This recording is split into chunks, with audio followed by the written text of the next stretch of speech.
Welcome to Red Stories. Subscribe to my channel, new stories every day. My name is Jacob, and I've lived a life that was, until recently, rather ordinary.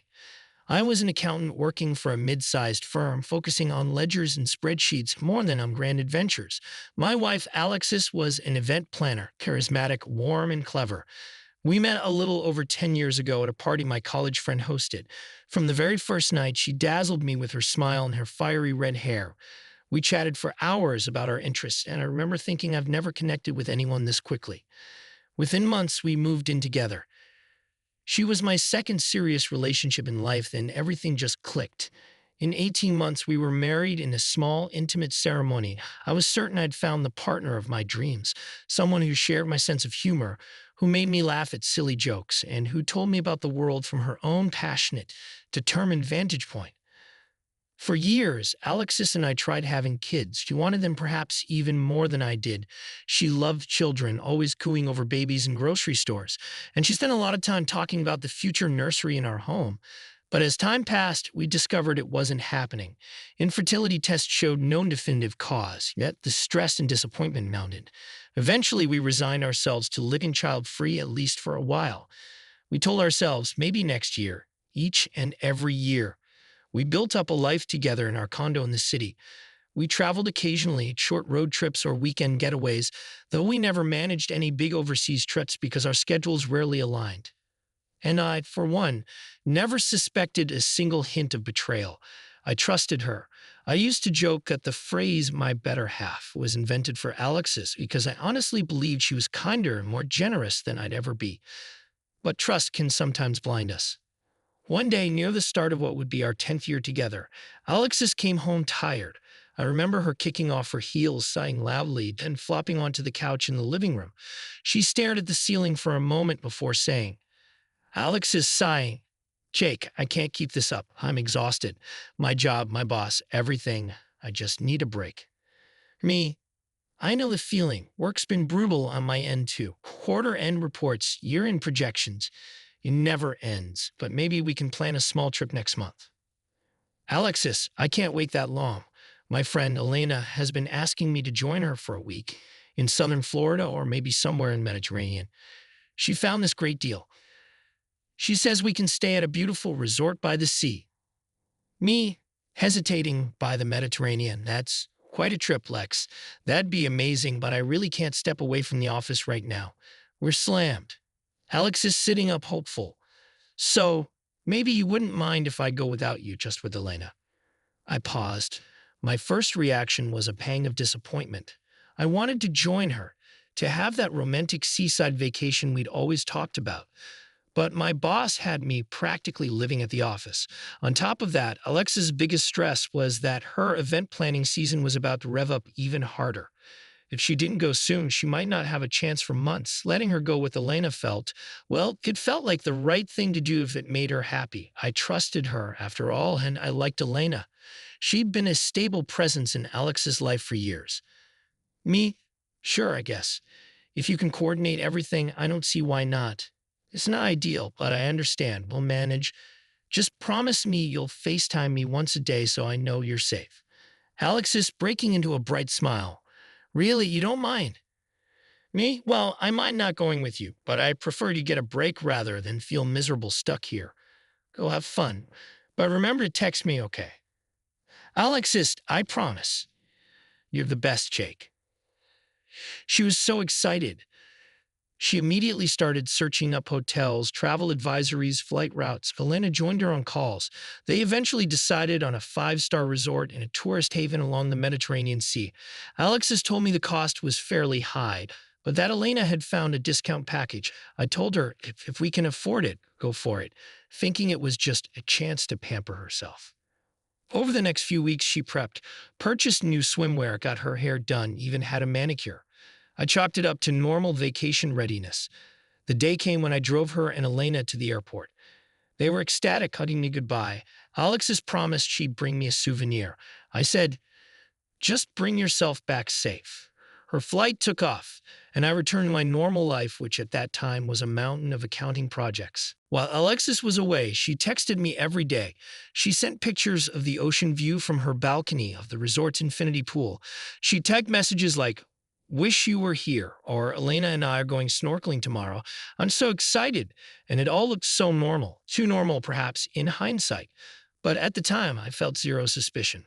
I only felt envious of her free time in the sun while I was hunched over spreadsheets. She came back after a bit more than a week. When I picked her up at arrivals, she seemed slightly off, like she was putting on a forced smile. But I figured it was post-travel fatigue or jet lag. She said she was exhausted from the flight and had a weird headache. I dropped it.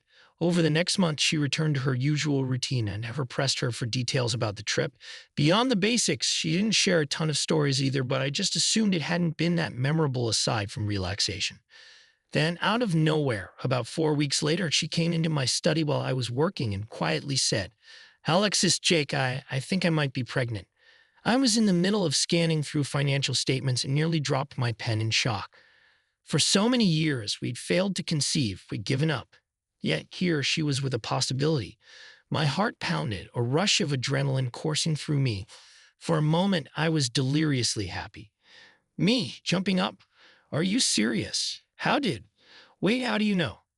Alex is smiling, biting her lip. "I took a home test. It's positive. I'm going to see a doctor next week to confirm." Me, grinning ear to ear. "Oh my God, Alexis, that's incredible news. I can't believe it. After all these years, wow."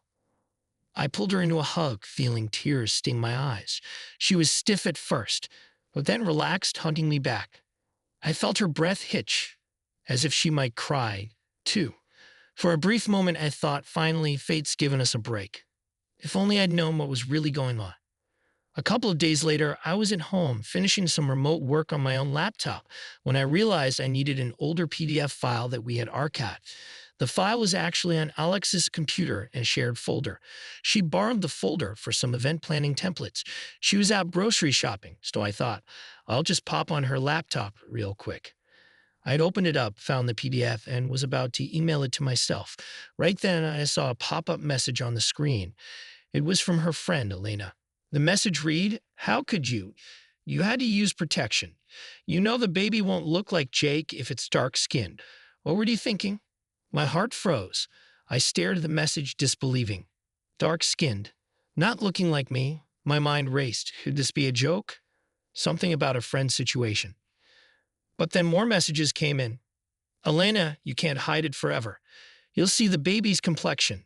My God, Alexis, you have to say something." Or, "I don't know, you're in huge trouble." "Elena, he's going to know you cheated. I can't believe you slept with that guy on our trip. This is madness." I felt as though the ground beneath my feet had vanished. My chest tightened as I scrolled up, reading previous lines in their chat. Indeed, Alexis had confessed to Elena that during her vacation she'd had a fling with a tanned local who worked near the resort. She told Elena she'd let it get carried away. They had sex multiple times, and evidently, they hadn't used protection. The messages were explicit in describing how Alexis had rationalized it as a one-time escape, never expecting to get pregnant. She even wrote, "Alexis, Jake's never going to know. If the baby's not obviously the other man's child, we can pass it off. But if it looks nothing like him, oh God, I'm so scared, Elena. What do I do?" My entire body trembled. I slammed the laptop shut, stood there in shock, then reopened it, my hands shaking, reading more lines to ensure I wasn't misunderstanding. No, it was all right there, her confession of betrayal, her plan to hide it from me, her panic that the baby might come out with a noticeably different skin tone. I felt a wave of nausea. The room spun. Me whispering to the empty house, "Alexis, how could you do this?" I rummaged in the kitchen for whiskey, poured myself a tall glass, drank, and tried to calm my racing thoughts. The wife I'd known for a decade, the woman I'd pinned all my hopes on, was pregnant, but not necessarily by me. The miracle pregnancy was a deception, or at least a half-truth. She'd intended to pass it off as ours. She might have said nothing if the baby's features could be mistaken for mine. My mind cycled through scenarios. I could confront her. I could demand a paternity test. I could rage, break things, call her names. But one thing kept echoing in my mind. She doesn't love me, or she wouldn't have done this. The heartbreak was sharper than any argument about paternity. If she truly loved me, even if we had trouble conceiving, she wouldn't lie so easily. I paced the living room. In the background, the clock ticked softly, minutes stretching out. Then I walked to the bedroom, grabbed a suitcase, started stuffing clothes into it. I found an empty box and filled it with personal effects, my phone charger, favorite books, an old watch from my grandfather. My heart pounded. I knew in that moment I had to leave. I scrawled a note on a piece of paper. Alexis, I know everything. I saw the messages. I know the baby isn't mine. I won't hear your lies anymore. You wanted a child by any means necessary. Good luck. I hope you get what you deserve. Don't expect me to be around. I can't look at you again. I'll see you one last time at the divorce proceedings. I had left it on the kitchen table, took my suitcase, phone, and walked out. I turned off my phone, not wanting to see the barrage of calls or texts she'd undoubtedly send. I drove to a cheap motel on the outskirts of town. That night, I lay awake, the neon sign outside flickering through the window, mulling how drastically my life had changed in less than 24 hours. The next morning, I arranged a temporary leave from work. I told him it was a personal emergency. I'd avoided social media, avoided everything. For 6 months, I basically dropped off the grid. I rented a small apartment in another city, paying month to month in cash to keep my privacy. My boss was tolerant because I was a top performer, but he strongly urged me to come back soon. Over the phone, I told him I'd do some remote tasks as I stabilized my personal life. During that half year, I went through stages of grief, anger, sorrow, disbelief, even short spells of hope that maybe it wasn't real. But reality was unrelenting. I'd read those texts myself. She had no idea where I was. My phone was off. I used a new number for business only. My parents tried to contact me, but I told them I needed space. Eventually, Alexis filed for divorce on grounds of desertion. I was the one who left, after all. Our hearing date was set. She used a local lawyer, and I got wind of the date through official mail that arrived at my old address, forwarded to me after a friend retrieved it. When I showed up for the divorce proceedings, it had been over 6 months since the day I left. She was already visibly pregnant. Near the final months, we sat on opposite sides of the room. She looked down at her belly, refusing to meet my eyes, tears brimming. Did I feel sorry for her? Part of me did, but I also recalled how I discovered her betrayal. My chest churned with bitterness. The division of assets was straightforward. The condo originally was in both our names, but I'd paid the larger share. She insisted on keeping it, and I decided not to fight too hard for it. Honestly, I wanted no memories from that place. We hammered out an agreement. She'd pay me the difference for my share, or we'd sell it and split the proceeds. In the end, it was sold. She used part of that money to establish herself and paid for the baby's future, as her lawyer phrased it. I didn't argue. I was done. When the judge asked if we had any children that required support, I quietly responded, "No, Your Honor," because I wasn't the father. She said nothing. She stared at her shoes. The judge finalized the divorce. That was it. We parted ways in the courthouse corridor. I remember her softly calling out my name, Jake, as if wanting to say something, but I turned and left. After the divorce, I effectively disappeared again. I changed my phone number once more. A year passed, 2 years, then 3. I gradually returned to my old life, or built a new one. I traveled overseas for the first time in my life, ironically going to the Mediterranean, that same region she visited. I sought closure in a sense, even though it felt strange. I worked diligently, received a promotion, found a new condo in a different city. I dated casually, but never let anyone close. My trust was shattered. Then, on an ordinary afternoon, I ran into Alexis by sheer coincidence. It was a Saturday. I was walking out of a bookstore, arms full of newly purchased novels, when I saw her across the street holding a small child's hand. My heart thudded. She didn't see me at first. The boy was around 2 or 3, big brown eyes, curly dark hair, distinctly not resembling me. Alexis glanced around and our eyes met. She froze. I froze. For a second, I wondered if I'd feel anger or heartbreak. Instead, I felt a numbness. Then I forced a smile, a bitter, sardonic grin. She looked at me helplessly. The child, her child, stood near her thigh, glancing up at me. In some bizarre way, I felt relief that it was so obvious. The boy's skin tone was indeed darker, and his facial structure was nothing like mine. She gave me a half wave, but I just shook my head. A short, humorless laugh escaped me. This is the kid she'd effectively sold our marriage for. That was life. She mouthed something, maybe I'm sorry, but I turned away, ignoring the sudden sting in my chest. I never asked how she was doing. I didn't inquire about the child's father or if she was still with him. I simply walked off, letting the moment pass. The entire incident didn't last more than half a minute. Later that evening, I found myself replaying it in my head, not with longing, but with a strange acceptance. Life had gone on. She had her baby, presumably living some sort of new life. Meanwhile, I was forging my own path, battered but not broken. In the years since, I tried to make sense of it all. Infidelity from someone you trusted wholly is like a jagged glass that shatters your worldview. You can piece yourself back together, but the cracks remain. I used to imagine we'd be old and gray together, telling stories to our grandchildren. Instead, I'm single, mid-30s, still rebuilding trust in relationships, but at least I'm free from illusions. If there's any moral, it's that honesty can't be faked. If someone betrays you, sometimes the best path is to walk away for your own soul's sake. The hardest part was wrestling with the lost dream of fatherhood, but I realized fatherhood, at any cost, is not fatherhood at all. We parted ways, and that's that. She has a child with someone else, someone whose identity I don't even know. Sometimes life deals you a blow so unexpected that you can only gather your strength, stand tall, and move on. I miss the idea of her, the version of Alexis I'd known, but that version likely never existed in full, or maybe it did once, but she changed. People can do that. The day I discovered her secret was the day my life pivoted.